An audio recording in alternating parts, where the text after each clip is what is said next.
Institute in the early 70s, abstract expressionism was the main theme, and it was a big deal in colleges.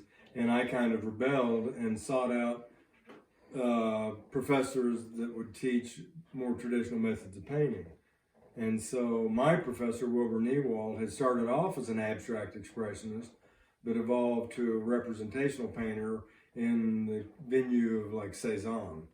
And so he was one of my main instructors and teachers, and that was the way I painted for a long time. Abstract expressionism was around, and I dabbled in it, but never took it seriously. And about 15 years ago, I was teaching at UCCS in Colorado Springs, and we had a faculty show. And I put up some of my representational landscapes, and because it was just a faculty show, I had never shown my non-rep stuff in my galleries. I put in a few non-rep paintings, and the response from the faculty was, well, next faculty show, don't put in any of your landscapes, just put in your non-reps. And it kind of irritated me, and I thought, you know, that's academia, and this whole thing of passé, landscapes being passé, and, you know, the new vogue is abstract expressionism and beyond. And so I thought, you know, I guess I'm going to look at this differently.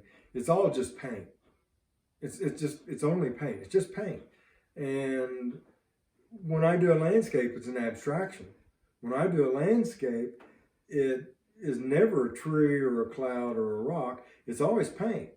And it's my interpretation of a tree or a cloud or a rock. So I'm always hanging, when I do my representational work, I'm always hanging it on the armature of representation, of representing an object or a thing or a landscape, a portrait, a still life, whatever. Non-representational work is about paint. And so when I started taking it more seriously and started trying to actually pursue non-representational work in a serious way about 15 years ago, I realized it was making me a better representational painter because it made me more conscious of gestural brushstrokes, of paint. You know, when I step up to a canvas to do a non-rep painting, probably the one question I ask myself is, how do I make paint interesting?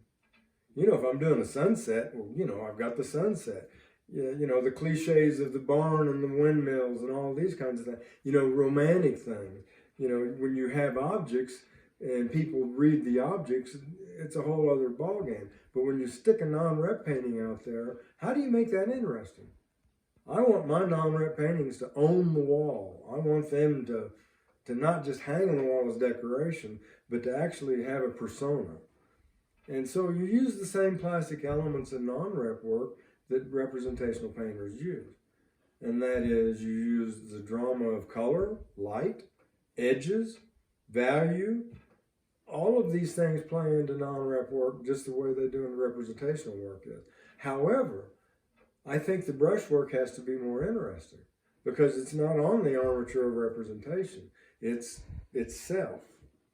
And so, you know, I see poured paintings and paintings where, you know, very, very technical, but I want to see work where the artist has actually made strokes and thought about strokes, and I get a sense of the movement of the arm and the brush stroke. That's the kind of non-rep work that I like to see and create. And so what it's done for me the last 15 years has made me a more all-round painter, a better painter. Does it bother me that I can't classify myself as a representational artist? No, I'm an artist. I do my work. If galleries and other people have an issue with it, I don't care. You know, it's about me growing as an artist. And so I love the non-representational side of what I do. When I'm doing non-representational work, it's harder in some ways because you don't have an impetus other than your mind. You know, you're not representing something again, but it's also more liberating because you can play around with ideas, edges, colors, what happens if I do this? The gestural aspects of non-representational work can be very dynamic. I think of Frank Stella and Helen Frankenthaler, some of my favorites.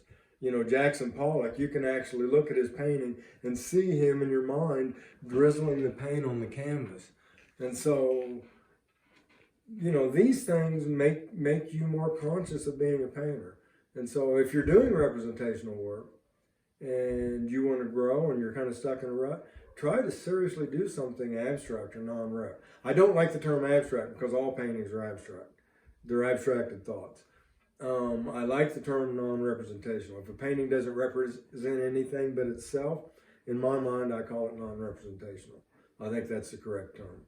So hopefully this gives you some insights on why I do this work and why it's relevant to me. Take a look at the work on Michael Gault's studio, and you'll see both styles. When I started doing the non-rep stuff, I actually used my mother's maiden name in a few galleries, like in Breckenridge, Colorado, and a few other places, because they were confused. And so I used an alias for a while, but now I'm done with all that stuff. Anyway, look at the work and give me your comments. I'd appreciate that.